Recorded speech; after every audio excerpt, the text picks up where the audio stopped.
بسم اللہ الرحمن الرحیم۔ امیر المومنین حضرت علی علیہ السلام نہج البلاغہ میں فرماتے ہیں، ہر شخص کا ایک انجام ہے، اب وہ خواہ وہ شیرین ہو یا تلخ ہو۔ پھر فرمایا ہر آنے والے کے لیے پلٹنا ہے، اور وہ جب پلٹ گیا تو جیسے کبھی تھا ہی نہیں۔ پھر فرمایا صبر کرنے والا کامیابی سے محروم نہیں ہوتا، چاہے اس میں طویل زمانہ لگ جائے۔ پھر فرمایا کہ عہد و پیمان کی ذمہ داریوں کو ان سے وابستہ کرو جو ایک ایسے مضبوط ہوں، ایسے نہیں سست بندے کو، کاہل بندے کو عہد و پیمان کی ذمہ داری دے دو نہیں۔ پھر فرمایا تم پر اطاعت بھی لازم ہے ان کی جن سے ناواقف رہنے کی بھی تمہیں معافی نہیں ہے۔ یعنی خداوند عالم نے اپنے عدل و رحمت سے جس طرح دین کی طرف رہنمائی کرنے کے لیے انبیاء کا سلسلہ جاری کیا ہے، اسی طرح امامت کا بھی سلسلہ ہے کہ تمہیں اپنے وقت کے امام کی معرفت حاصل کرنی چاہیے اور ان کے فرمان کی اطاعت کرنی چاہیے۔ پھر فرمایا اگر تم دیکھو تو تمہیں دکھایا جا چکا ہے، اگر تم ہدایت حاصل کرو تو تمہیں ہدایت کی جا چکی ہے، اگر سننا چاہو تو تمہیں سنایا جا چکا ہے۔ ایسا نہیں ہے کہ تم نے دیکھا نہیں، سنا نہیں، یہ سب کچھ تمہارے ساتھ ہو گیا۔ پھر فرمایا اپنے بھائی کو شرمندہ احسان بنا کر سرزنش کرو اور لطف و کرم کے ذریعے اس کے شر کو دور کرو۔ یعنی اگر برائی کا جواب برائی سے، گالی کا جواب گالی سے دیا جائے تو اس سے دشمنی کا دروازہ کھل جائے، اگر برائی سے پیش آنے والے کے ساتھ نرمی کے ساتھ رویہ اختیار کیا جائے تو وہ بھی اپنے رویے کو بدلنے پر مجبور ہو جائے گا۔ فرمایا کہ ایک دفعہ امام حسن علیہ السلام بازار میں مدینہ سے گزر رہے تھے کہ شامی نے آپ کی طرف آ کر اور آپ سے بدتمیزی کی اور برے طریقے کے ساتھ آپ کی طرف مخاطب ہوا اور کہنے لگا۔ یہ امام حسن علیہ السلام سن رہے تھے، خاموش کھڑے تھے۔ پھر فرمایا کہ تم شاید دور سے آئے ہو، کہا کہ میرے ساتھ چلو، میرے گھر میں ٹھہرو، کچھ تمہیں چاہیے میں تمہیں دوں گا، مال کی ضرورت ہے مال دوں گا۔ اس نے جب یہ سارا دیکھا تو اعتراف کر لیا کہ میں نے گناہ کیا ہے اور معافی مانگی، اور پھر امام کی طرف سے رخصت ہوا۔ پھر فرمایا جو شخص بدنامی کی جگہوں پر اپنے آپ کو لے جائے تو پھر اسے برا نہ کہیں جو اس سے بدظن ہو۔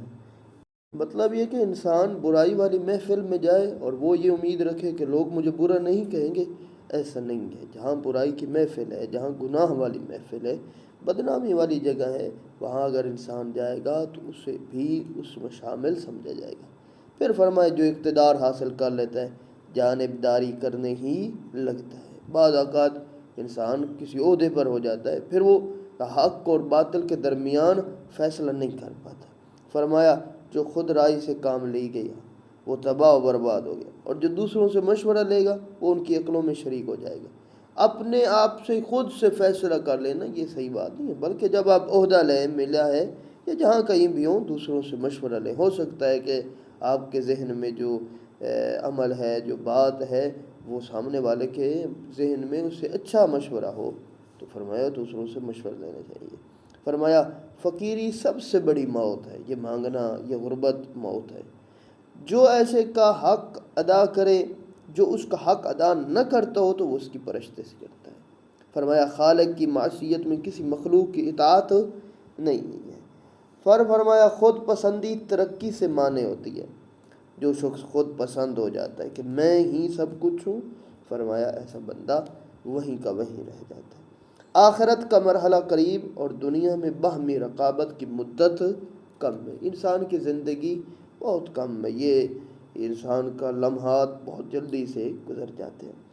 آنکھ والے کے لیے صبح روشن ہو چکی ہے، یعنی انسان کی حقیقی معنی میں جو آنکھیں ہوتی ہیں، اور وہ جب وہ اس کو آنکھیں اور بصیرت حاصل ہوتی ہے تو وہ پھر ہر شے اسے روشن نظر آتی ہے۔ فرمایا ترک گناہ کی منزل کے بعد مدد مانگنے سے آسان ہے۔ اول مرتبہ میں گناہ سے باز رہنا، فرمایا یہ تو مشکل ہے، ہوتا ہے، لیکن جب انسان یہ مرحلہ گزر جاتا ہے پھر انسان ذات پروردگار کے قریب ہو جاتا ہے۔ پھر فرمایا بعض اوقات ایک دفعہ کا کھانا بہت دفعہ کے کھانوں سے مانع ہو جاتا ہے۔ کم خوری کرنا چاہیے، پیٹ بھر کے کھانا کھا لینا اور اتنا کھانا کہ یہ سمجھنا کہ آخری کھانا ہے۔ فرمایا بعض اوقات اتنا ایک دفعہ کھا لیا تو کئی دفعہ کھانے سے وہ محروم ہو جاتا ہے۔ لوگ اس چیز کے دشمن ہوتے ہیں جسے نہیں جانتے۔ انسان جب علم نہیں رکھتا، فہم نہیں رکھتا، کسی شے کی معرفت نہیں رکھتا، اس کا دشمن بنا رہتا ہے۔ پھر فرمایا جو شخص مختلف راویوں کا سامنا کرتا ہے وہ خطا و لغزش کے مقامات کو پہچان لیتا ہے۔ پھر فرمایا کہ بدکار کی سرزنش نیک کو اس کا بدلہ دے کر کرو۔ مقصد یہ ہے کہ اچھوں کو ان کے حسن کارکردگی کا پورا صلہ دینا اور ان کے کارناموں کی بنا پر ان کی قدر کرنا، یہ چیز اخلاق ہے، یہ چیز سب سے زیادہ مؤثر ہے۔ پھر فرمایا دوسرے کے سینے سے کینہ کی جڑ اس طرح کاٹو کہ خود اپنے سینے سے بھی اسے نکال دو۔